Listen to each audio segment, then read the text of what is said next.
Okay, चलिए start करते हैं। आज का हमारा टॉपिक रहेगा संघीय कार्यपालिका। हम स्टार्ट करने जा रहे हैं। याद कीजिएगा, देखिए हमने क्या पढ़ा था, जितने भी संविधान के भाग पढ़े हमने, क्या आप लोग को याद है ये किस भाग में आता है? आप लोग बताइए मुझे। जितने भी हमने भाग पढ़े हैं संविधान के भाग, हमने जितने भी पढ़े थे, कितने टोटल? 22 भाग है, राइट? 22 भाग है। उसमें हमने जो भाग नंबर 5 है ना, पार्ट 5 में हमने क्या देखा था, किस किस के बारे में पढ़ते हैं उसे भाग 5 में, कौन कौन आता है? देखिए आप लोग को याद रखना है चीजें, ठीक है, कि कौन कौन आता है। लोकतंत्र के जितने भी तीनों स्तंभ है वो इसमें आ जाएंगे। कौन कौन से होते हैं? एक तो विधायिका, ठीक है, विधायिका, विधायिका इसमें आ जाएगी। विधायिका का काम क्या होता है? विधायिका का काम होता है कि वो कानून का निर्माण करे, मतलब विधि का निर्माण करे। जैसे हमारे लोकतंत्र में 3 स्तंभ है ना, 3 पिलर है। हालांकि चौथा पिलर भी माना जाता है प्रेस को, ठीक है, लेकिन मेन रूप से देखा जाए तो 3 पिलर है। और क्या है इसे इंग्लिश में क्या कहते हैं? लेजिस्लेटिव, क्या कहते हैं? Legislative assembly. और ये कौन है? संसद है, क्योंकि संसद ही हमारे भारत में कानून बनाती है। तो संसद क्या है? संसद विधायिका है, राइट? फिर उसे विधायिका के द्वारा बनाए गए कानून को इम्प्लीमेंट कौन करता है? उसे क्रियान्वित कौन करता है? लागू कौन करता है? तो वो करता है कार्यपालिका ना। ये भी आप लोगों को पता है ना, मैंने कई बार लेक्चर्स में आप लोग को इस चीजों के बारे में बताया है। ये हो गई कार्यपालिका। इसे हम कहते हैं एग्जीक्यूटिव बॉडी। क्या कहते हैं? एग्जीक्यूटिव। क्यों? क्योंकि ये क्या करती है? उसे लागू करती है, एग्जीक्यूट करती है। संसद के द्वारा मीन्स विधायिका के द्वारा जो भी कानून बनाए जाते हैं उसे कार्यपालिका लागू करती है, ठीक है। और इसमें कौन हो जाएगा? कार्यपालिका में कौन हो जाएगा? कार्यपालिका में जितने भी हमारे मिनिस्टर्स हैं, राइट, वो सब इसमें आ जाएंगे। तो ये चीजें आप लोग को याद रखनी है, ठीक है। उसके बाद ये हम किसकी बात कर रहे हैं? पार्ट 5 की बात कर रहे हैं ना। जो भी हमने पार्ट 5 पढ़ा था ना, उसके अंतर्गत ये आता है। आप लोगों से यदि क्वेश्चन पूछा जाए कि भाग 5 में कौन किन किन चीजों के बारे में बताया गया है, विधायिका, कार्यपालिका एंड अब आती है न्यायपालिका, ठीक है, न्यायपालिका। इसका मतलब क्या है? न्यायपालिका का मतलब ये कौन है? Judiciary, right. ये क्या है? जुडिशियरी है। मतलब ये चेक करने का काम करती है कि जो भी कानून बनाए गए हैं या फिर जो भी कानून इम्प्लीमेंट किए गए हैं, क्या वो संविधान के अकॉर्डिंग है या फिर नहीं है, ठीक है। तो उसे चेक करने कौन काम करता है? वो करता है न्यायालय। तो इसमें जाएगा सुप्रीम कोर्ट, राइट। और अभी आप लोग को पता है कि कुछ ऐसे कानून हमारे भारत में लाए गए थे जिसे अब क्या कर दिया गया है? जिसे अब नल एंड वॉइड करा दिया गया है। वो किसने किया था? मतलब उसे अमान्य किसने कर दिया? सुप्रीम कोर्ट ने कर दिया। एक आध एग्जाम्पल आप लोग बताइए। अभी मैंने आप लोग को न्यूज में बताया भी था, कुछ ऐसे ऐतिहासिक फैसले आए हैं जो कि सुप्रीम कोर्ट ने लिया है ना। और इससे ये साबित होता है कि सुप्रीम कोर्ट हमारे भारत में बहुत अच्छी तरीके से काम कर रही है ना। और कहीं ना कहीं वो कार्यपालिका से और विधायिका से अलग है, स्वतंत्र है, निष्पक्ष रूप से वो काम कर रही है, कोई भी पॉलिटिकल प्रेशर नहीं है, ठीक है। तो बताइए ऐसा कोई एग्जाम्पल है क्या जिसे हम ये बता सकते हैं? अभी क्या हुआ था, कौन सा केस आया था, बताइए। देखिए अभी हाल ही में इलेक्टोरल जो बॉन्ड है उसे खत्म कर दिया गया है ना। क्यों? क्यों किया गया है? जो इलेक्टोरल बॉन्ड है वो खत्म क्यों किया गया है? ये देखिए 2018 में ना, 2018 में ये बॉन्ड लाए गए थे। अभी इसे खत्म कर दिया गया है। क्यों? क्योंकि ये कहीं ना कहीं भारत के जो लोग हैं ना, उनकी स्वतंत्रता का हनन कर रहे थे, क्योंकि उन्हें सूचना का अधिकार प्राप्त है। किसे? किसे सूचना का प्राप्त सूचना का अधिकार किसे प्राप्त है? जनता को। और जनता को यदि अधिकार है, मान लीजिए, तो लोग इसीलिए इसे मतलब जो भी पॉलिटिकल पार्टी है, उन्हें जो भी चंदा दिया जाता था, जो भी फंड उन्हें मिलता था ना, सबसे ज्यादा फंड किसे मिला बताइए? सबसे ज्यादा बॉन्ड के माध्यम से चंदा किस पॉलिटिकल पार्टी को मिला है बताइए? ये भी न्यूज में था ना, तो आप लोगों को चीजें पता होनी चाहिए। गेमिंग कंपनी है ना, गेम वाली कोई कंपनी है, उसने दिया था। सबसे ज्यादा चंदा बीजेपी को मिला है, ठीक है, तो आप लोग याद रखिएगा। उसके बाद तो इसे सुप्रीम कोर्ट ने क्या कह के अमान्य कर दी कि ये जो है लोगों के अधिकारों का हनन कर रहा है, क्योंकि जितना भी चंदा दिया जाता है उसे लोगों को पता होना चाहिए ना। हाँ, एसबीआई को ही ये आदेश, मतलब एसबीआई के पास ही पावर थी कि वो क्या कर सकते हैं? बॉन्ड जारी कर सकते हैं। मतलब किसी को भी यदि बॉन्ड देना है तो एसबीआई जाएंगे। 1,000 से लेकर के 1 करोड़ तक की यहाँ पर बात होती है कि आप बॉन्ड खरीद सकते हैं।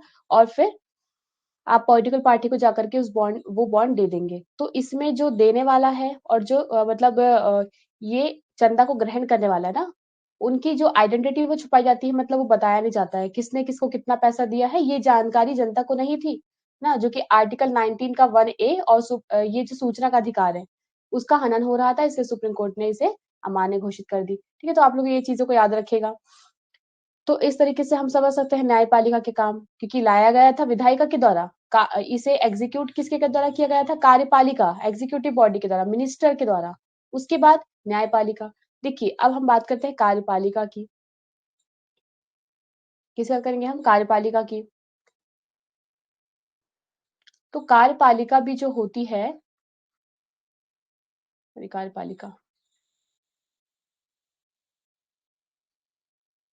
कार्यपालिका जो है, वो भी एक स्थायी होती है और एक अस्थायी होती है। एक क्या होती है? एक स्थायी होती है और एक अस्थायी होती है, राइट? अब वो कैसे? देखिए, स्थायी में कौन-कौन आ जाएगा? स्थायी मतलब जो पर्टिकुलर एक एग्ज़ाम, मतलब जो प्रशासन को चलाते हैं, ना? आपने देखा होगा जो भी यूपीएससी के फॉर्म होते हैं, ना?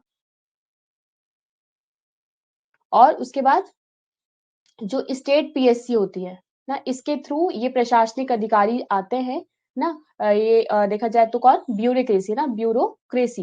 ये हमारे भारत में आते हैं और शासन का संचालन करते हैं, मतलब जो भी कानून बनाए गए हैं उसे ग्राउंड लेवल पे इम्प्लीमेंट कौन करता है? जो पीएससी की जो अधिकारी आते हैं, ब्यूरोक्रेसी ना, नौकरशाही कहते हैं जिसे हम, वो इम्प्लीमेंट करती है। लेकिन इनका जो कार्यकाल होता है वो स्थायी होता है, मतलब लंबे समय तक होता है। एक एग्जाम देते देते हैं ये लोग, एग्जाम के थ्रू आते हैं। अब ये स्थायी अस्थायी कौन हो जाएंगे? जो हर 5 साल में जो पॉलिटिकल पार्टी आती है ना, उसे हम अस्थायी कार्यपालिका कहते हैं ना, क्योंकि वो अस्थायी होती है, हर 5 साल में चेंज होती है। ठीक है, तो ये चीजें आप लोग याद रखिएगा। तो ये क्या हो जाएंगे? ये कार्यपालिका है, अस्थायी कार्यपालिका। ठीक है,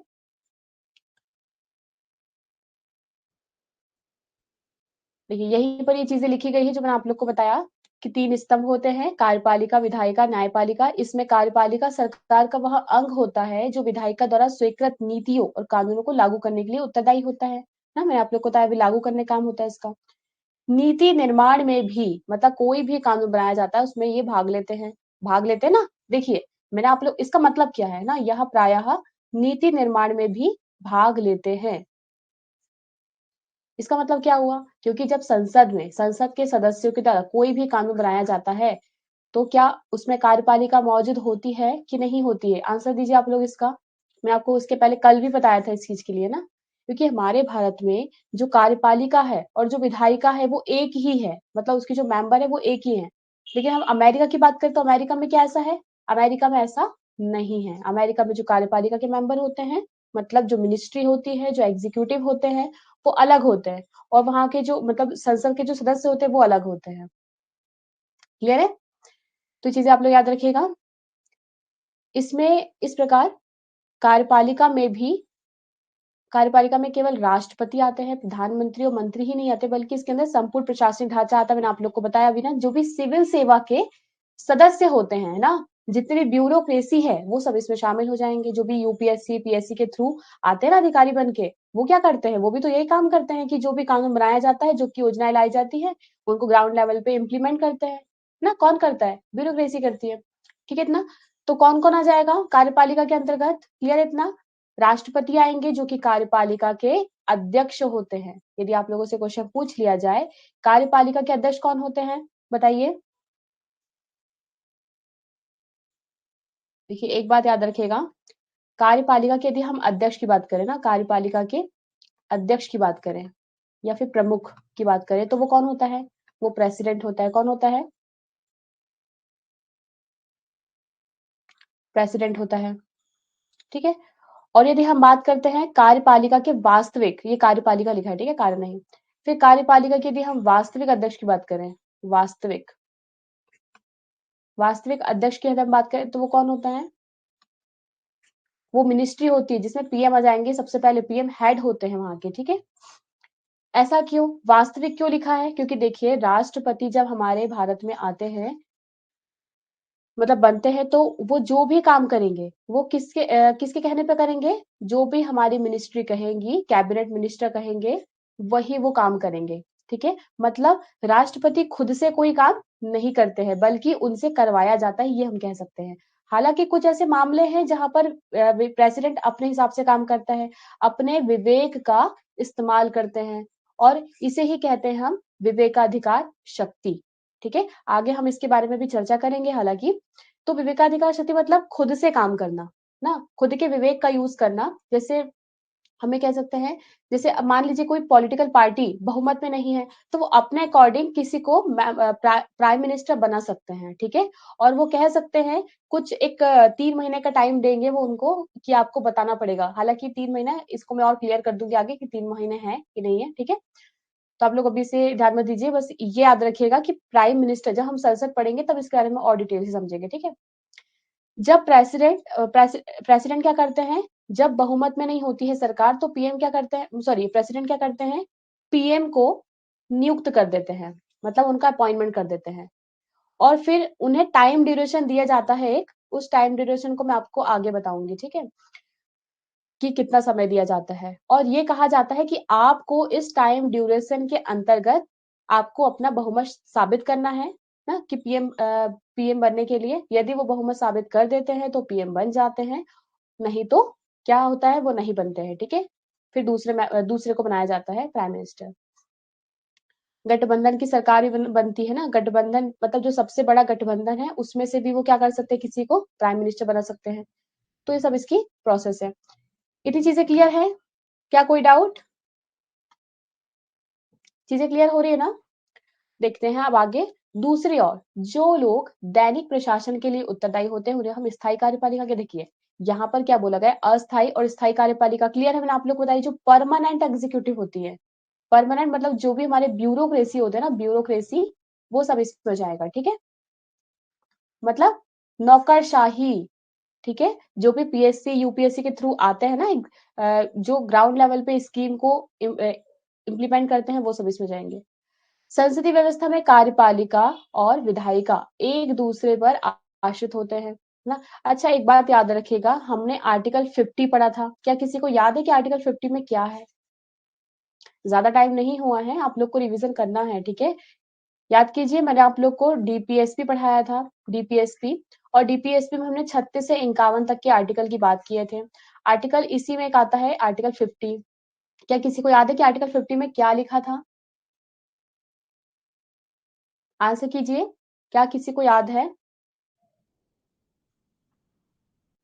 देखिए आर्टिकल 50 में हमने ये देखा था कि जो न्यायपालिका होती है मतलब जो जुडिशियरी होती है राइट और और किसके बारे में बात करे थे हमने कार्यपालिका मतलब जो एग्जीक्यूटिव होती है ना ये एक दूसरे से स्वतंत्र होगी मतलब दोनों अलग अलग होंगे एक दूसरे पर आश्रित है लेकिन इनकी जो स्वतंत्रता है वो अलग अलग है ठीक है विधायिका कार्यपालिका को न केवल नियंत्रित करती है बल्कि उससे नियंत्रित भी होती है ना ये भी हम देख सकते हैं मतलब ये दोनों मिलके काम करते हैं और एक दूसरे को नियंत्रित भी करते हैं जैसे मैंने आप लोग को बताया था कि कार्यपालिका को कानून बनाने की पावर है ठीक है लेकिन ऐसा तो नहीं है ना कि वो कुछ भी कानून बना दे वो जो भी कानून बनाएगी यदि उससे रिलेटेड कोई भी क्वेश्चन पूछना है कार्यपालिका से तो वो कौन पूछेगा विधायिका हम ये कह सकते हैं देखिए यहाँ पर ये कहना गलत होगा यदि कानून कोई भी बनाएगा जो भी मंत्री कानून बनाते हैं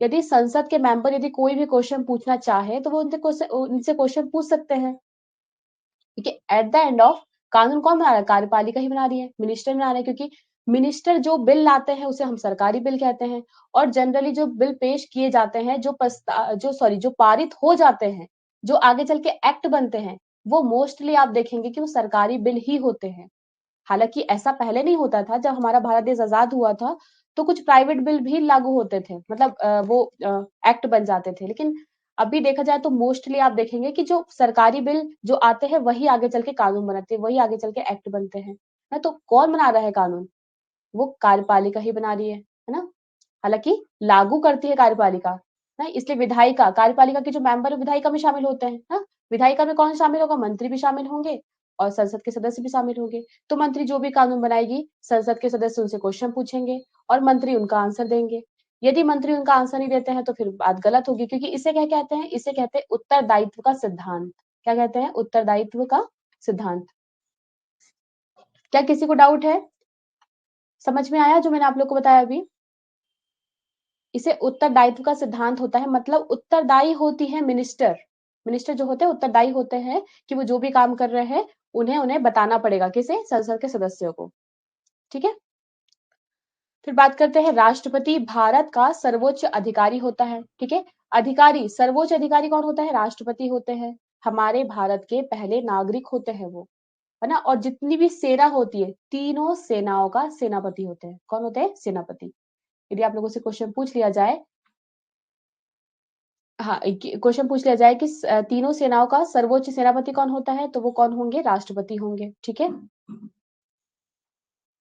यदि राजनीतिक नेता की बात करें तो वो पीएम होंगे। ठीक है। आगे हम इसे देखेंगे। चलिए अब हम बात करते हैं राष्ट्रपति से रिलेटेड कुछ आर्टिकल्स, है ना। इन आर्टिकल को हम एक बार देख लेते हैं, फिर इसे हम डिटेल में पढ़ेंगे। ठीक है। क्योंकि यहाँ से क्वेश्चंस आते हैं। ठीक है। राष्ट्रपति से 2 से 3 क्वेश्चन आने की संभावना रहती है। ठीक है। क्योंकि राष्ट्रपति में ही देखा जाए तो इनकी अभी अभी हमने क्या पढ़ा राष्ट्रपति के बारे में, कुछ इंपॉर्टेंट बेसिक सी चीजें जाने, है ना, कि राष्ट्रपति कौन होते हैं, कहाँ से आते हैं ना। फिर हम इनकी योग्यता पढ़ेंगे, इनसे कुछ आर्टिकल्स पढ़ेंगे, फिर इनकी जो पावर होती है वो हम देखेंगे, क्योंकि इनकी पावर को भी डिफाइन किया गया है अलग अलग तरीके से। जैसे इनकी विधायी शक्ति अलग होती है। विधायी शक्ति मतलब संसद के मामले में राष्ट्रपति के कौन कौन से काम है, कौन कौन सी पावर है, वो ये काम करते हैं। क्योंकि आपको पता है कि संयुक्त बैठक जब होती है ना, उसके लिए भी नोटिफिकेशन वही जारी करते हैं। फिर यदि हम बात करते हैं, कोई भी बिल जब पेश किया जाता है तो राष्ट्रपति के पास ही जाता है सिग्नेचर के लिए, या फिर कोई धन विधेयक लाया जाता है तो राष्ट्रपति की परमिशन के बाद ही लाया जाता है ना। तीनों सेनाओं के प्रमुख होते हैं। अपॉइंटमेंट जो भी करते हैं वो राष्ट्रपति ही करते हैं। तो इतनी सारी चीजों में जो भी भारत का जो भी काम किया जाता है, जो भी भारत से संबंधित जो भी काम किए जाते हैं ना, विधायिका में, या फिर अंतरराष्ट्रीय जो भी संधि होती है वो भी राष्ट्रपति के नाम से ही होती है। इसलिए राष्ट्रपति से क्वेश्चन आने की संभावना भी ज्यादा होती है। और आप लोगों को पता भी होना चाहिए इसके बारे में। ठीक है। कि हमारे संविधान में राष्ट्रपति के लिए क्या क्या वर्णित किया गया है। हालांकि राष्ट्रपति खुद से कोई काम नहीं करती है, विधायिका मतलब कैबिनेट मिनिस्टर जो कहते हैं वही करते हैं वो। ठीक है। यदि हम बात करते हैं आर्टिकल 52 की, तो आर्टिकल 52 में बोला गया है कि भारत का एक राष्ट्रपति होगा। ठीक है। क्लियर इतना? और वो कार्यपालिका का प्रमुख होगा। आर्टिकल 52 में 53 में क्या लिखा गया है? आर्टिकल 53 में ये लिखा गया है कि जो संघ का कार्यपालिका की शक्ति है ना, वो इसके पास इसमें निहित होगी। संघ मतलब जो भी भारत की हम बात कर रहे हैं ना, संघ मतलब आप लोग ये समझिए हम भारत की बात कर रहे हैं। मतलब संघ की कार्यपालिका शक्ति किसमें निहित होगी? वो प्रेसिडेंट में निहित होगी। हालांकि उसका यूज कौन करता है वो मैंने आप लोग को बताया, कैबिनेट मिनिस्ट्री करते हैं। ठीक है। फिर हमने 52 में 53 में सॉरी 54 में क्या पढ़ेंगे? देखिए पहले पहले क्या बोला गया है? 52 से आप लोग याद रखिए। ठीक है। पहले क्या बोला गया है? 52 मतलब राष्ट्रपति होगा। 53 कार्यपालिका की शक्ति उसमें निहित होगी। क्लियर? आप लोग को याद करना है ये सारे आर्टिकल। ठीक है। 54 में क्या है? निर्वाचक मंडल की बात की गई है। ठीक है। निर्वाचक मंडल की बात की गई है। उसके बाद निर्वाचन की रीति मतलब निर्वाचन कैसे होगा, तो 5 में बोला गया है। देखिए 55 में क्या बोला गया है? निर्वाचन कैसे होगा उसके बारे में बात की गई है। निर्वाचक मंडल होगा मतलब जो निर्वाचन करेंगे, जो चुनाव करेंगे। अब वो कैसे करेंगे तो अगला आर्टिकल बोलता है कि कैसे करेंगे। फिर 56, देखिए क्रम से चला आ रहा है तो आप लोग ट्रिक से याद रखिए। पहले राष्ट्रपति होगा, कार्यपालिका की शक्ति उसमें होगी, फिर निर्वाचक मंडल बनाया जाएगा, उसके बाद फिर उसकी निर्वाचक मंडल जो निर्वाचन होगा वो कैसे होगा। हालांकि हम इसके बारे में आगे अभी चर्चा करेंगे। ठीक है। एकल संक्रमण मत प्रणाली है वो। ठीक है। मत प्रणाली है। फिर कार्यपालिका की पद अवधि 56 में क्या बोला गया है? 53 में 56 में क्या बोला गया है? उनकी पद अवधि, अब वो निर्वाचित होके आ तो गए हैं, अब वो कब तक अपने पद में बने रहेंगे, उनका टाइम ड्यूरेशन कब तक का है, तो हम इसमें देखेंगे। ठीक है। उसके बाद पुनर्निर्वाचन के लिए इसे देखिए, पुनर्निर्वाचन के पात्रता, अब वो एक बार तो पावर में आ गए हैं, एक बार उन्होंने अपना कार्यकाल पूरा कर लिया है, क्या अब वो फिर से निर्वाचित हो सकते हैं? तो 57 में फिर से निर्वाचन की बात हो रही है। ठीक है। फिर उसके बाद 158 नहीं, सॉरी 58 है बस। ठीक है। 58 काट दिया जाएगा।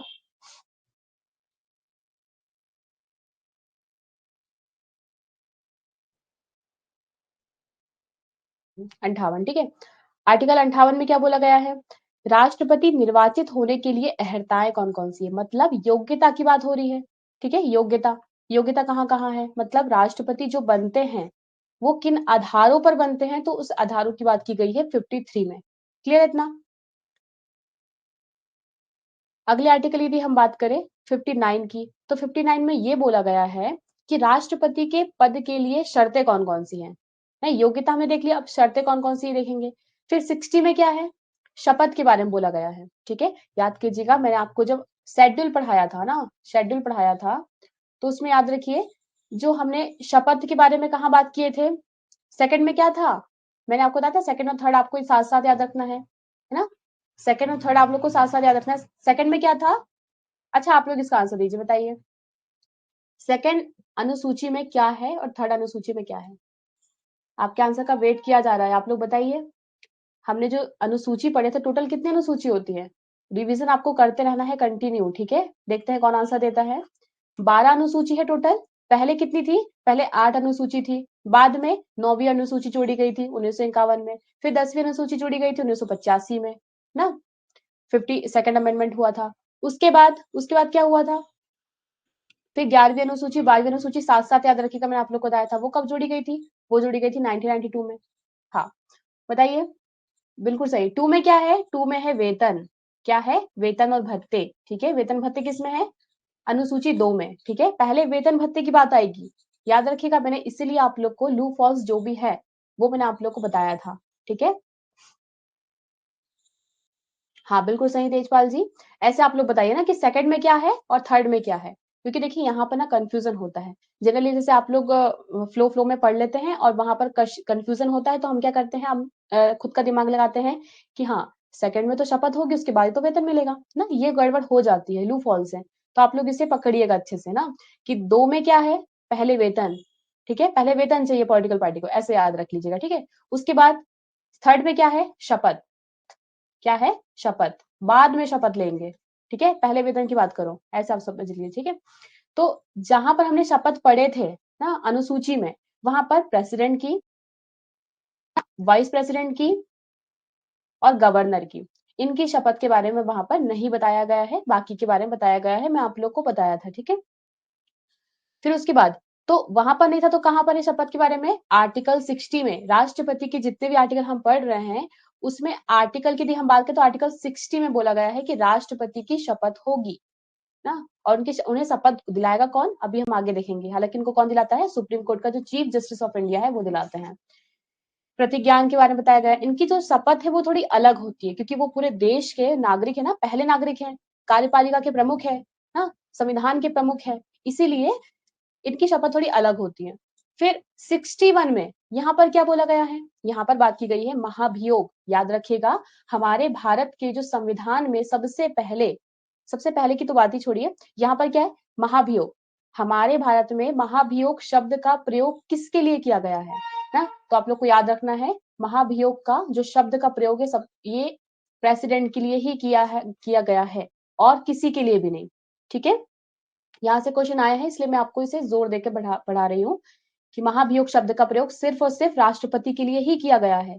हालांकि हम चीफ जस्टिस ऑफ इंडिया को यदि हटाना है तो हम उन्हें भी महाभियोग के जैसी प्रक्रिया के तहत ही हटाते हैं, लेकिन महाभियोग का शब्द का जो प्रयोग है वो चीफ जस्टिस ऑफ इंडिया के लिए नहीं किया गया है। ठीक है, उनके जैसी प्रक्रिया आप लोग यदि संविधान में पढ़ेंगे तो आपको पता चलेगा, उसमें लिखा गया है कि यदि सुप्रीम कोर्ट के जज को यदि हटाना है तो हम महाभियोग के जैसी प्रक्रिया का उपयोग करते हैं, ना कि महाभियोग की प्रक्रिया। ठीक है, प्रोसेस वही होती है। तो याद रखिएगा, इम्पीचमेंट कहते हैं इसे इंग्लिश में, क्या कहते हैं, इम्पीचमेंट। हालांकि अभी तक हमारे भारत में किसी भी प्रेसिडेंट को महाभियोग के माध्यम से नहीं हटाया गया है। ठीक है, एक प्रेसिडेंट के ऊपर चला था ये महाभियोग की प्रोसेस, हम आगे देखेंगे उसे। और 62 इसमें क्या बोला गया है, राष्ट्रपति का पद रिक्त होने की स्थिति में उसे भरने के लिए निर्वाचन करने का समय ना, आकस्मिक कोई रिक्ति हो जाती है तो यहाँ पर ये बोला गया है। जैसे मान लीजिए कोई राष्ट्रपति है ना, इनकी जैसे मान लीजिए मृत्यु हो गई ना, या फिर इन्हें पद से हटा दिया गया है ना, या फिर छुट्टियों में गए हैं वो, तो उस टाइम पे जो उनके पद की रिक्ति होती है, मतलब वहां उनका जो पद खाली होता है, तो वहां पर कौन आएगा, तो उपराष्ट्रपति आएंगे। ये हमारे संविधान में ऑटोमेटिकली बोल दिया गया है कि राष्ट्रपति नहीं होते हैं, तो उनकी जगह उपराष्ट्रपति काम करते हैं। और जब उपराष्ट्रपति काम करेंगे, तो राज्यसभा में सभापति के टाइम पे कौन काम करेगा? उपसभापति करेगा। क्योंकि आपको पता है कि हमारे भारत में जो उपराष्ट्रपति होते हैं, वाइस प्रेसिडेंट होते हैं, वो कहाँ पर रहते हैं? वो राज्यसभा के सभापति होते हैं। तो अब यदि उपराष्ट्रपति यहाँ पर आ जाएंगे, राष्ट्रपति का काम करेंगे, तो वहां की सीट तो खाली होगी ना, तो वहां कौन काम करेगा? उपसभापति करेंगे। क्लियर इतना? याद रखिएगा, इंपॉर्टेंट है। जिस तरह से लोकसभा में स्पीकर होते हैं, उसी प्रकार राज्यसभा में सभापति होते हैं। लेकिन सभापति का चुनाव राज्यसभा के मेंबर नहीं करते हैं, याद रखिएगा। उनका इलेक्शन कौन करता है? बताइए, इसका आंसर आप लोग मुझे दीजिए, क्योंकि मैंने आप लोग को कई बार बताया इसके बारे में, ठीक है। उपराष्ट्रपति का चुनाव कौन करता है? क्योंकि देखिए, लोकसभा के स्पीकर का यदि हमें इलेक्शन करना है, कोई भी लोकसभा का स्पीकर यदि आता है पावर में, तो वहां के जो मेंबर है, लोकसभा के जो मेंबर है, वही उन्हें चुनते हैं, है ना। लेकिन राज्यसभा में ऐसा नहीं है। राज्यसभा में क्या होता है? राज्यसभा में वहां के जो सभापति होते हैं, उनका इलेक्शन वहां के मेंबर नहीं करते हैं, बल्कि आंसर दीजिए। किसी का भी आंसर नहीं आया है, आप लोग भूल गए क्या? उपराष्ट्रपति का चुनाव कौन करवाएगा?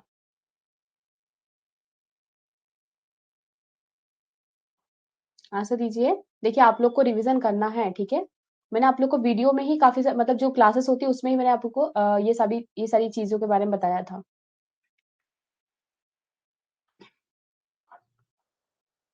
नहीं पता किसी को?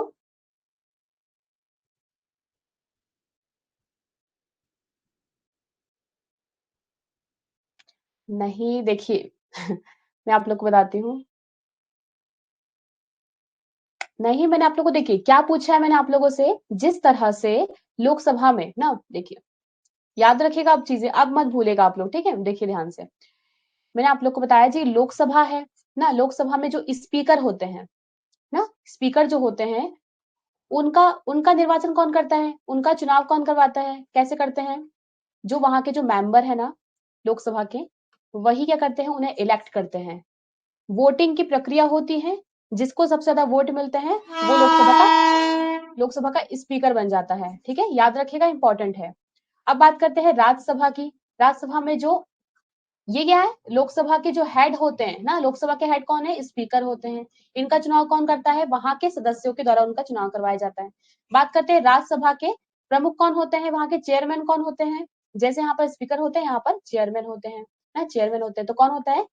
वो, उन्हें हम कहते हैं सभापति, हिंदी में ना, हिंदी में सभापति कहते हैं, इंग्लिश में चेयरमैन कहते हैं, ठीक है। तो इनका इलेक्शन कौन करवाता है? और ये सभापति होते कौन है? ये इंपॉर्टेंट है ना। सभापति कौन होते हैं? ये होते हैं वाइस प्रेसिडेंट। कौन होते हैं? वाइस प्रेसिडेंट होते हैं। तो इनका इलेक्शन कौन करवाता है? इनका इलेक्शन, याद रखिएगा, मैंने आप लोग को बताया था कि हमारे भारत में जो इलेक्शन कमीशन ऑफ इंडिया है ना, इलेक्शन कमीशन ऑफ इंडिया है, अभी बहुत न्यूज में है, ठीक है। ये किन किन के एग्जाम कंडक्ट करवाता है? सॉरी एग्जाम नहीं, इलेक्शन, ठीक है। कौन कौन करवाता है? प्रेसिडेंट, ठीक है, वाइस प्रेसिडेंट। हाँ, वाइस प्रेसिडेंट ही क्या है? सभापति हैं। कहाँ के? राज्यसभा के। हाँ, ये चीज याद रखिएगा। प्रेसिडेंट करवाते हैं, उसके बाद किसके इलेक्शन करवाते हैं? लोकसभा के, फिर राज्यसभा लोकसभा, लोकसभा के, है ना, फिर विधानसभा के। याद रखिएगा, इनके इलेक्शन कौन कंडक्ट करवाता है? ईसीआई करवाती है, इलेक्शन कमीशन ऑफ इंडिया, ठीक है। इनका प्रावधान कहाँ पर है? इनका प्रावधान है 324 से 329, ठीक है, 329 ये आर्टिकल है, ठीक है। तो अब क्लियर है, आप कोई दिक्कत तो नहीं होगी आप लोगों को? देखिए, यहाँ के जो ये जो सभापति हैं वो उपराष्ट्रपति होंगे, और आप लोग को पता है कि उपराष्ट्रपति का इलेक्शन कौन करवाता है? ईसीआई करवाती है। कौन करता है? ईसीआई। Any doubt? तो अब देखिएगा ध्यान से, ठीक है। अब यहाँ पर क्या लिखा गया? हमने क्या पढ़े थे? हमने पढ़ा कि हाँ, 62 में क्या बोला गया है कि राष्ट्रपति का यदि पद रिक्त हो जाता है किसी भी कारणवश ना, तो उनकी जगह कौन काम करेगा? उपराष्ट्रपति आके काम करेंगे। कौन काम करेगा? उपराष्ट्रपति, मतलब वाइस प्रेसिडेंट काम करेंगे। और जब वाइस प्रेसिडेंट यहाँ पर काम करते हैं, तो वहां पर कौन काम करेगा? सभापति। राज्यसभा में काम कौन करेगा? तो राज्यसभा में काम करते हैं कौन? उपसभापति। अब ये उपसभापति का इलेक्शन कैसे होता है? तो याद रखिएगा उपसभापति का जो इलेक्शन होता है, उपसभापति का जो इलेक्शन होता है वहां के सदस्य करते हैं। देखिए ईसीआई ही करते हैं तेजपाल जी। क्या समझ में नहीं आया? देखिए मैं आपको ये बता रही हूँ कि जब उपराष्ट्रपति और राष्ट्रपति का चुनाव करवाया जाता है तो ईसीआई मतलब इलेक्शन कमीशन ऑफ इंडिया, मतलब जो राष्ट्रीय निर्वाचन आयोग है, वो इनका इलेक्शन कंडक्ट करवाता है, प्रेसिडेंट का और वाइस प्रेसिडेंट का। ठीक है, ये आप लोग याद रखिएगा। एकल संक्रमणीय मत पद्धति, जो प्रोसेस हमने अभी इनके बारे में पढ़ा था ना, अभी हम आके देखेंगे तो आपको और चीजें क्लियर होगी। ठीक है, ईसीआई ही करते हैं, याद रखिएगा। फिर मैंने आपको ये बताया कि जब वाइस प्रेसिडेंट यदि राष्ट्रपति की जगह काम करने के लिए चले जाएंगे तो उपसभापति काम करेंगे उनकी जगह। ठीक है, तो उपसभापति काम कौन करता है, सॉरी उपसभापति कैसे निर्वाचित होकर आते हैं, वहां के सदस्यों के द्वारा। ठीक है, जैसे जैसे स्पीकर आते हैं ना, वैसे उसी प्रकार से उपसभापति का भी इलेक्शन करवाया जाता है। ठीक है, इतनी चीज याद रखिएगा।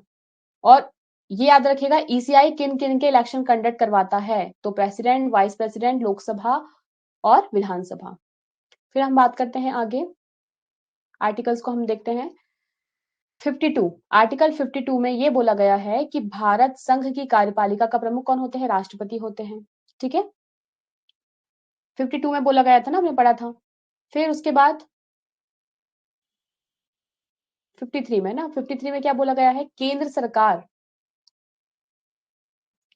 क्या करेगी, हाँ केंद्र सरकार की संपूर्ण कार्यपालिका की शक्तियां राष्ट्रपति में निहित होगी। याद कीजिएगा, मैंने आपको बताया सबसे पहले आर्टिकल 52 में क्या बोला गया है, भारत का एक राष्ट्रपति होगा, वो कार्यपालिका का प्रमुख होगा।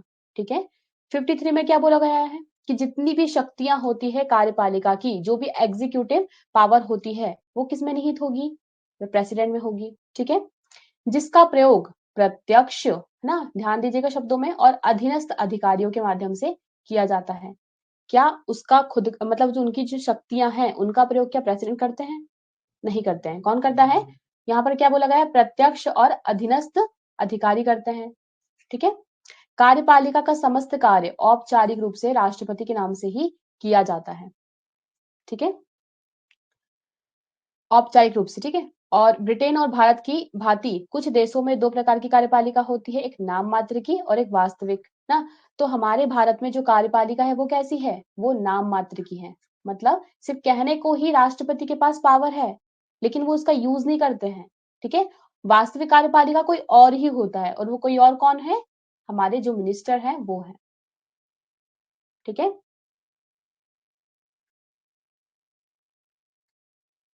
कौन है, मिनिस्टर है। ठीक है, याद रखिएगा।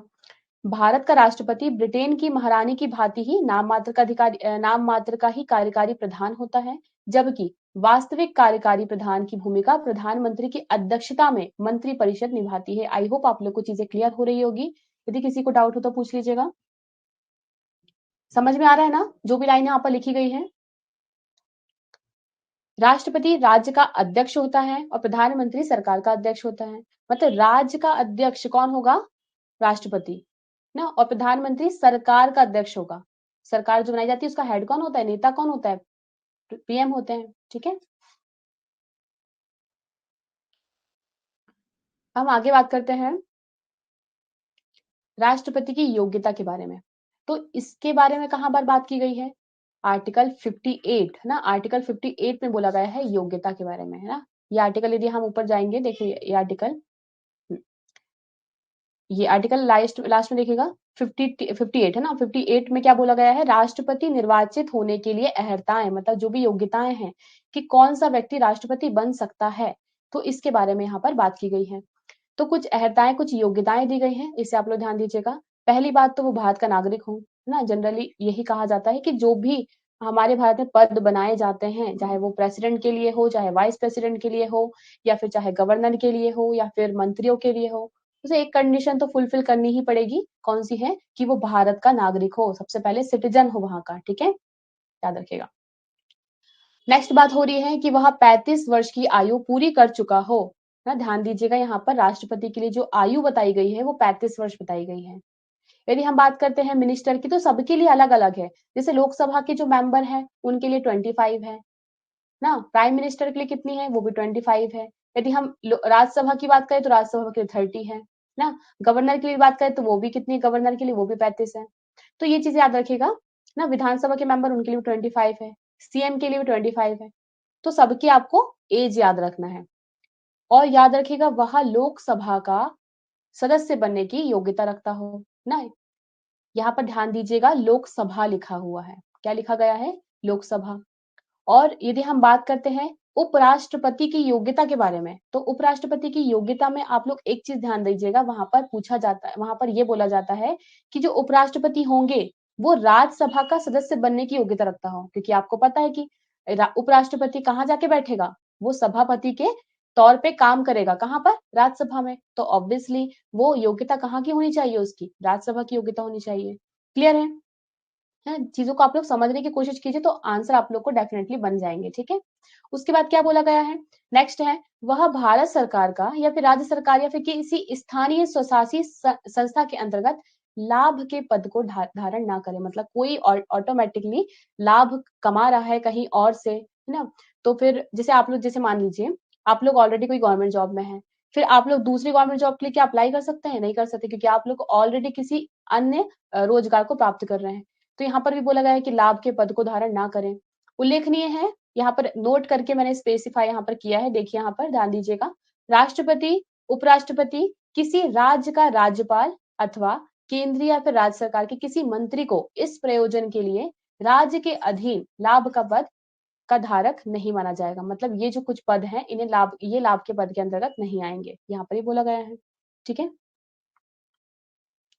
नेक्स्ट है राष्ट्रपति का निर्वाचन। मतलब अब हम बात करेंगे, हमारा जो मेन है निर्वाचन की बात करेंगे कि राष्ट्रपति का निर्वाचन कैसे होता है, जहां पर आप लोग को डाउट था। ठीक है, अब देखते हैं यहाँ पर। पहली बात तो निर्वाचक मंडल, है ना, निर्वाचक मंडल की बात किसमें की गई है, 54 में, है ना। और 55 भी आप इसे चिपका लीजिए बिल्कुल, है ना। 55, 54, 55 एक साथ में याद रखिएगा।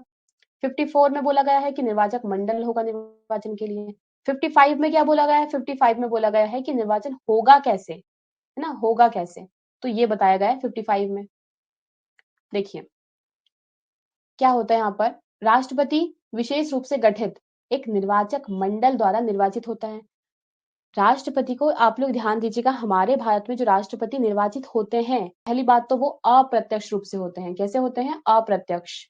और अप्रत्यक्ष का मतलब क्या किसी को पता है, बताइए।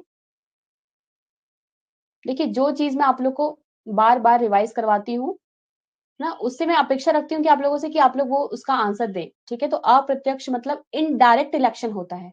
ऐसा क्यों लिखा गया है राष्ट्रपति के संदर्भ में कि उनका इलेक्शन अप्रत्यक्ष होता है, इनडायरेक्ट होता है, बताइए इसका आंसर कौन देगा।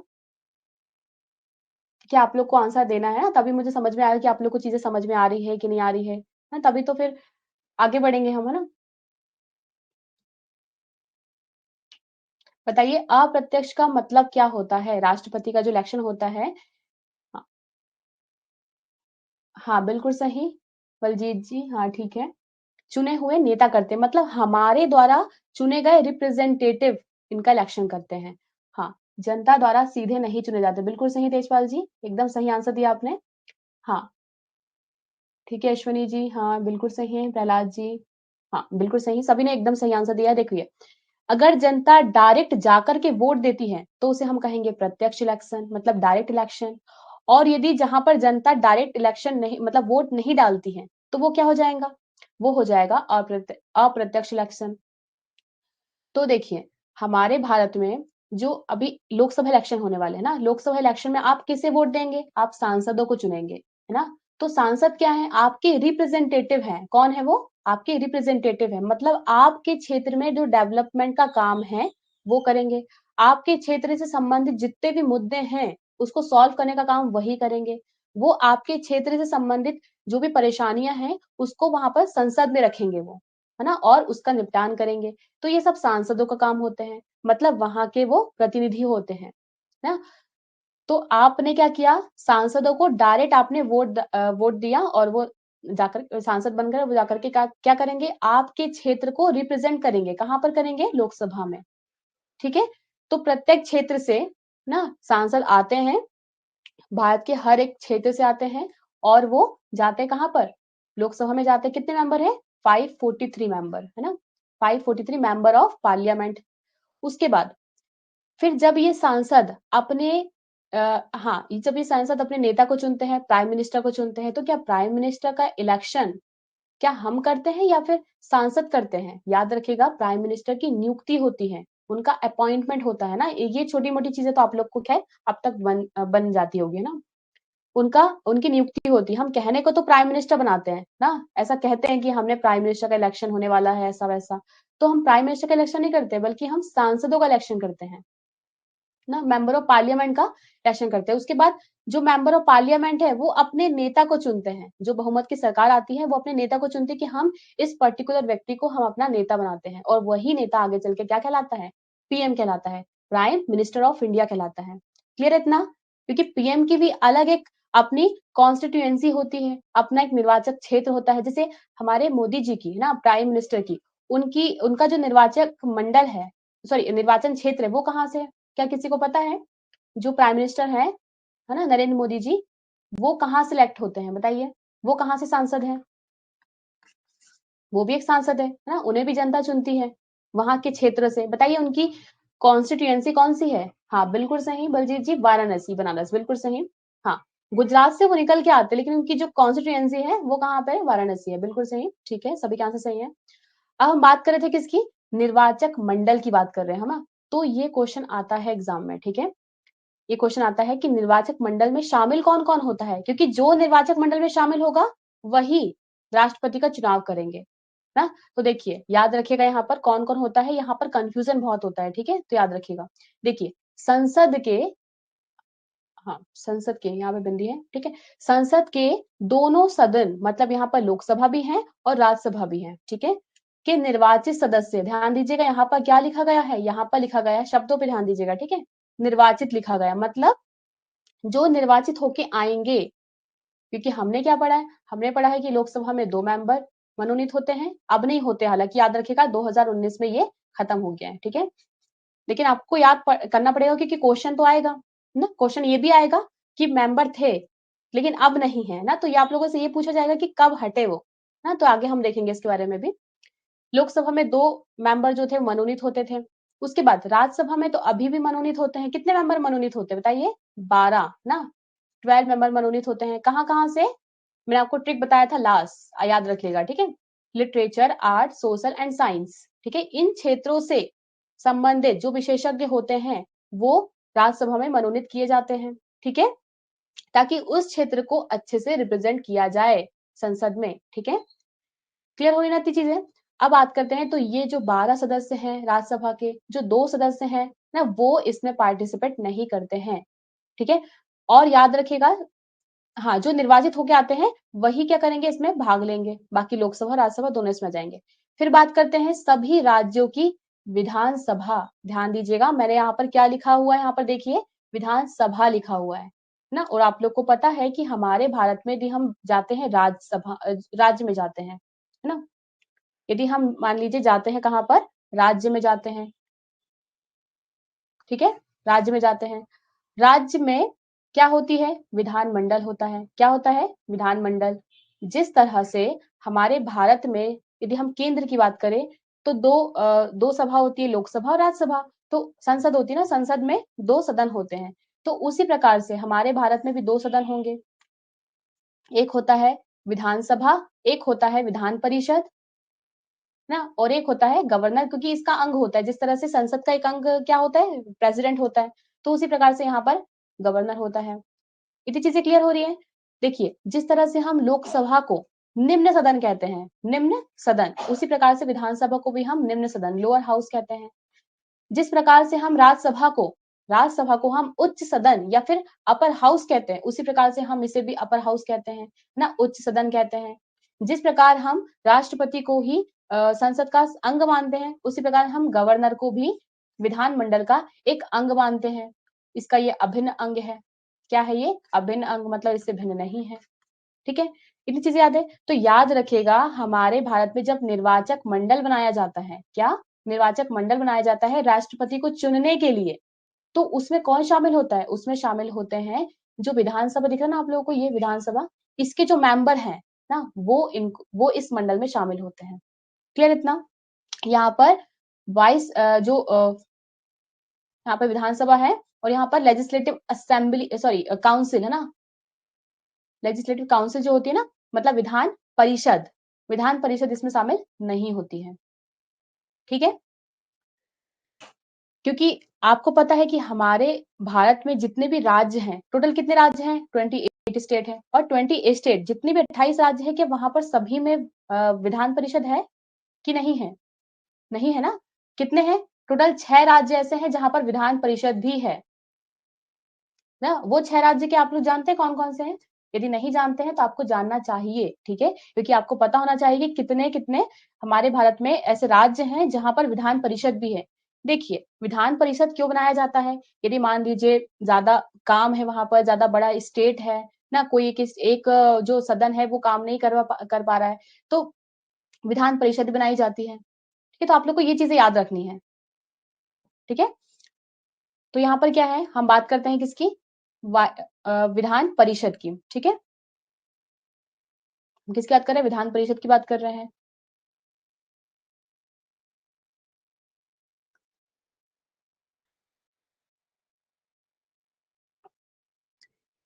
तो हाँ, कहाँ थे हम? निर्वाचक मंडल में। ठीक है, देखिए बात करते हैं निर्वाचक मंडल की। हाँ, एक सेकेंड। तो निर्वाचक मंडल में हमने क्या क्या देखे? संसद के दोनों सदनों के निर्वाचित सदस्य में शामिल होते हैं। ध्यान दीजिएगा, यहाँ पर मनोनीत सदस्य शामिल नहीं होते हैं। ठीक है, फिर हम बात करते हैं सभी राज्यों की विधानसभाओं के निर्वाचित सदस्य। ठीक है, तो वो इसमें शामिल होते हैं। याद रखिएगा, विधान परिषद नहीं है यहाँ पर, है ना, यहीं से क्वेश्चन आता है। आप लोगों से क्या पूछा जाएगा क्वेश्चन? सभी राज्यों की विधानसभा विधान परिषद में शामिल होते हैं, तो वो गलत होगा। ठीक है, अब बात करते हैं केंद्र शासित प्रदेश, मतलब जो हमारी यूटी है ना, यूटी है, वो इसमें शामिल हो जाएगा। ठीक है, देखिए मुझे आप लोगों के कमेंट शो नहीं हो रहे हैं, तो आप लोग जो भी डाउट्स हैं आप लोग थोड़ी देर बाद पूछेगा। ठीक है, जब मैं आप लोग को कहूंगी, ठीक है, तो आप लोग डाउट पूछेगा, क्योंकि मुझे भी कमेंट शो नहीं हो रहे हैं आपके। तो भी आप लोग ध्यान दीजिएगा, अभी जो भी डाउट्स है आप लोग नोट डाउन कर लीजिएगा, फिर बाद में आप लोग पूछ लीजिएगा। ठीक है, केंद्र शासित प्रदेश जो है वो दिल्ली, जहां पर विधानसभा होगी वो वाली यूटी निर्वाचक मंडल में शामिल होगी। तो अब कौन कौन सी यूटी है जहां पर खुद की विधानसभा है? तो याद रखिएगा, दिल्ली। दिल्ली में है क्या विधानसभा? बिल्कुल है। फिर बात करते हैं पुडुचेरी। पुडुचेरी में क्या विधानसभा है? तो बिल्कुल है। याद रखिएगा, पुडुचेरी से एक और क्वेश्चन आता है। पुडुचेरी के 4 डिस्ट्रिक्ट होते हैं। कौन कौन से होते हैं 4 डिस्ट्रिक्ट? एक माहे होता है, कराईकल होता है, पुडुचेरी होता है, और एक और क्या है बताइए? देखिए, कराईकल, कराईकल, पुडुचेरी ना, पुडुचेरी, और देखिए यहाँ पर शो हो रहा है कि नहीं, देखिए यहाँ पर बताती हूँ आप लोगों को। ये मैच करने के लिए आता है। ठीक है, मैच करने के लिए आता है एग्जाम में। पुडुचेरी की 4 डिस्ट्रिक्ट होती है। पुडुचेरी की 4 डिस्ट्रिक्ट होती है ना, कौन कौन सी? एक होती है खुद पुडुचेरी होती है, पुडुचेरी होती है एक। पहले तो याद रखिएगा ये यूटी है। ठीक है, पुडुचेरी जो है वो कहां पर है? वो तमिलनाडु में है। कहां पर है?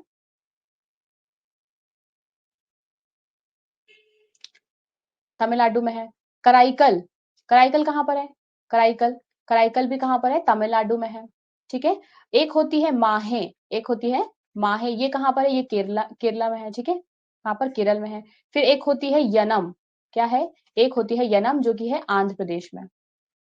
ठीक है, तो ये 4 डिस्ट्रिक्ट होती है और ये मैच करने के लिए आता है कि कौन सी कहां पर है। ठीक है, तो आप लोग याद रखिएगा इसे। अब पुडुचेरी में विधानसभा है, तो विधानसभा, इसकी जो विधानसभा के मेंबर है वो भी निर्वाचक मंडल में पार्टिसिपेट करेंगे। ठीक है, तो ये इतनी चीजें आप लोग याद रखिएगा। अब देखिए उल्लेखनीय यहाँ पर नीचे क्या लिखा है?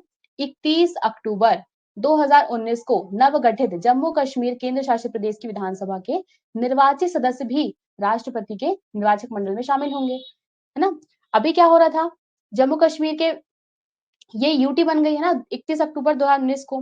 तो ये वाले जो यहाँ पर जो मेंबर है, क्योंकि पहले क्या था? पहले ये स्टेट था ना, पहले क्या था? ये पहले स्टेट था।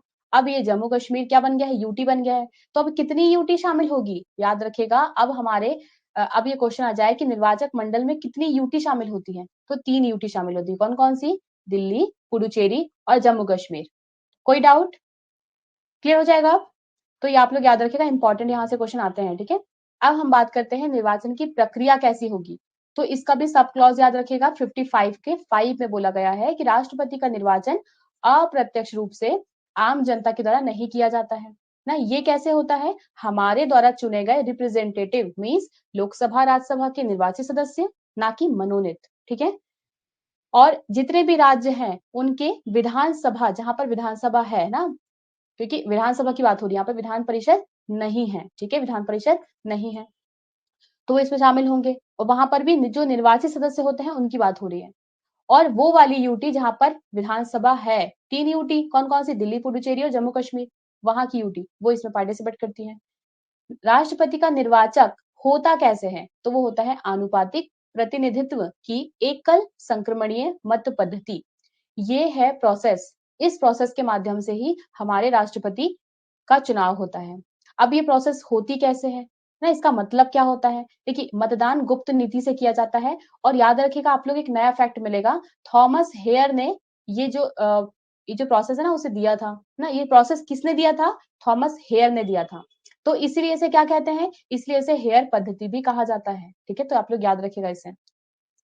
अब मैंने बात किसकी की, मैंने बात किया है निर्वाचक मंडल की, सॉरी हाँ निर्वाचक मंडल की। तो वो बात कैसे हो रहा है इलेक्शन, इनका इलेक्शन हो रहा है एकल संक्रमणीय मत पद्धति ना, मत पद्धति, इसके माध्यम से इनका इलेक्शन हो रहा है। तो याद रखिएगा इसमें क्या होता है, जो भी मत पत्र होते हैं, जिसे मान लीजिए कोई जो व्यक्ति है ना, ये राष्ट्रपति के निर्वाचन के लिए जो हमारे प्रतिनिधि गए हैं ना, जो राष्ट्रपति बनना चाहते हैं, कौन कौन है, ए भी गया है और बी जो है वो भी गया है ना, और सी और डी ना, ये 3 उम्मीदवार हैं ना, जो कि राष्ट्रपति बनने के लिए आए हुए हैं। अब क्या है, ये निर्वाचक मंडल में जितने भी मेंबर होते हैं हम उनकी बात कर रहे हैं। अब ये इन्हें एक मत पत्र दिया जाता है, क्या दिया जाता है, एक मत पत्र दिया जाता है। जितने भी उम्मीदवार है, कौन कौन है, ए बी सी डी है ना, ये सारे क्या गए हैं, ये है उम्मीदवार जो कि राष्ट्रपति के इलेक्शन के लिए गए हैं। अब क्या होता है, जितने भी निर्वाचक मंडल में जितने भी सदस्य हैं, उन सभी सदस्यों को एक मत पत्र दिया जाता है, ठीक है। उस मत पत्र में क्या होता है, अपनी प्रायोरिटी लिखनी पड़ती है, क्या लिखनी पड़ती है, प्रायोरिटी, ठीक है। प्रायोरिटी में पहले नंबर पे आपको लिखना पड़ेगा, यदि आप मान लीजिए ए को बनाना चाहते हैं, ए को राष्ट्रपति बनाना चाहते हैं तो ए लिख दीजिए। फिर आप चाहते हैं कि सेकंड प्रायोरिटी में हम लिखें क्या, हम जैसे मान लीजिए ए नहीं बनता है किसी कारणवश, तो हम चाहते हैं कि बी बन जाए, ठीक है। फिर हम तीसरी प्रायोरिटी, उसमें आपको ये भी लिखना पड़ता है कि अगर मान लीजिए बी नहीं बनता है तो ठीक है, हम अब सी को बनाना चाहते हैं। फिर जैसे मान लीजिए सी भी नहीं बनता है किसी कारणवश, तो हम डी को बनाना चाहेंगे, ठीक है। ये उनके पास ऑप्शन रहता है, जो वहां पर वोट डालने जाते हैं ना, उनके पास ये ऑप्शन होता है। फिर बात करते हैं किसकी, फिर हम बात करते हैं कोई दूसरा व्यक्ति है ना, जो कि वोट डालने आया है। अब वो अपनी फर्स्ट प्रायोरिटी में चाहता है कि नहीं, मैं तो बी को बनाना चाहता हूँ प्रेसिडेंट, तो वो बी अपनी पहली प्रायोरिटी में बी को लिखेगा। सेकंड प्रायोरिटी में वो चाहता है कि अगर मान लीजिए बी नहीं बनता है तो ठीक है, आप ए को बना दीजिए, कोई दिक्कत नहीं है। फिर मान लीजिए जो तीसरी प्रायोरिटी में उसने क्या लिखा है, तीसरी प्रायोरिटी में उसने लिख दिया है कि हम डी को बनाना चाहते हैं। फिर उसने लिखा है चौथे में कि हम सी को बनाना चाहते हैं। इस प्रकार जितने भी मेंबर है निर्वाचक मंडल में, जितने भी मेंबर सदस्य आए हैं राष्ट्रपति को चुनने के लिए, वो अपनी प्रायोरिटी लिखते हैं कि हम इसको बनाना चाहते हैं प्रेसिडेंट। अगर वो नहीं बनता है तो हम दूसरे को बनाना चाहेंगे, है ना। इस प्रकार से प्रायोरिटी लिख देते हैं।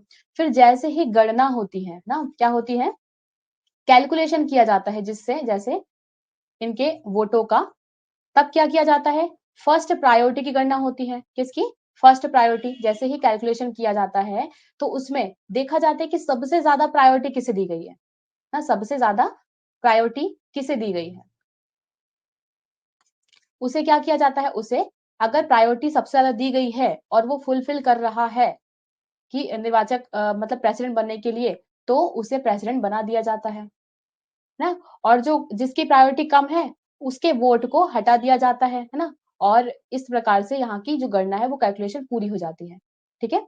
संक्रमणी मतलब उनका जो प्रायोरिटी वाले हैं उनकी जो गणना है, मतलब उनकी जो वोट है वो दूसरे दूसरी प्रायोरिटी वाले में क्या कर दी जाती है, संक्रमण मतलब ट्रांसफर कर दी जाती है उनके वोट को। ठीक है? तो ये था मतलब इस प्रकार से प्रायोरिटी के माध्यम से अपने प्रेसिडेंट को चुना जाता है और यही प्रोसेस हम किसके लिए अपनाते हैं? यही प्रोसेस किसके लिए होती है? वाइस प्रेसिडेंट के लिए होती है। और यही प्रोसेस किसके लिए होती है? राज्यसभा के जो मेंबर होते हैं, ना? राज्यसभा के जो मेंबर होते हैं उनके लिए होती है। ठीक है? यही प्रोसेस। और ये कहा जा रहा था कि जैसे हम प्रेसिडेंट, वाइस प्रेसिडेंट, है ना? इनका इलेक्शन करते हैं एकल संक्रमणीय मत पद्धति के माध्यम से, तो उसी प्रकार हम सांसद, विधायक इनका इलेक्शन क्यों नहीं करते हैं? तो ये बात कहाँ उठी थी? ये बात उठी थी संविधान सभा में। कहाँ पर उठी थी? संविधान सभा में। फिर संविधान सभा के सदस्यों ने का ये मानना था कि ये जो प्रोसेस है ना, ये थोड़ी-सी टफ है ना? क्योंकि आपको पता है, अभी हमने क्या देखा, पहले आपको प्रायोरिटी लिखनी पड़ेगी, फिर उसके बाद आपको ये देखना पड़ेगा कि किसको सबसे ज़्यादा वोट मिले हैं। इसकी जो कैलकुलेशन है, थोड़ी-सी टफ पड़ जाती है ना? और उस टफ प्रोसीजर के कारण ही क्या है कि उस टाइम पे ये कहा जा रहा था कि जनता जो है इतनी पढ़ी-लिखी है नहीं, तो बहुत सारे जो लोग हैं वो अशिक्षित हैं, ना? लिटरेसी रेट इतना अच्छा नहीं था, तो व्यक्ति समझ ही नहीं पाएगा कि वोट देना कैसे है, तो वोट कैसे देगा वो? उसकी कैलकुलेशन भी इतनी ज़्यादा टफ थी कि उसे करना, है ना? फिर उसे पूरा तरीके से उसकी कैलकुलेशन करने में खर्च भी बहुत ज़्यादा बढ़ जाएगा। तो इस सब से मतलब ये सब नहीं होना चाहिए, इसी वजह से हमारे भारत में जो इलेक्शन होता है, वो कैसे होता है? सर्वाधिक मत जिसे प्राप्त होता है ना? उसे नेता बना दिया जाता है, मतलब वो सांसद बन जाता है, फिर विधायक बन जाता है। तो ये अब यहाँ पर क्या कहा गया है? सरकार कैसे बनती है? सरकार कैसे बनती है? जब जिसके पास सबसे ज़्यादा बहुमत होंगे, जिसके पास सबसे ज़्यादा सांसद होंगे, विधायक होंगे, वो अपनी सरकार बना लेगा, ना? मतलब सर्वाधिक वोट प्राप्त करने की जो नीति है, हमारे भारत में अपनाई जाती है, ना? लेकिन सिर्फ़ एकल संक्रमणीय जो मत पद्धति वो किसके लिए है? वो प्रेसिडेंट के लिए है, वाइस प्रेसिडेंट के लिए है, ना? और राज्यसभा के मेंबर के लिए है। अच्छा, अब बात करते हैं गवर्नर की। तो क्या गवर्नर का चुनाव कैसे होता है? क्या गवर्नर का चुनाव होता भी है कि नहीं होता है? बताइए? गवर्नर का चुनाव होता है कि नहीं होता है? आंसर दीजिए आप लोग।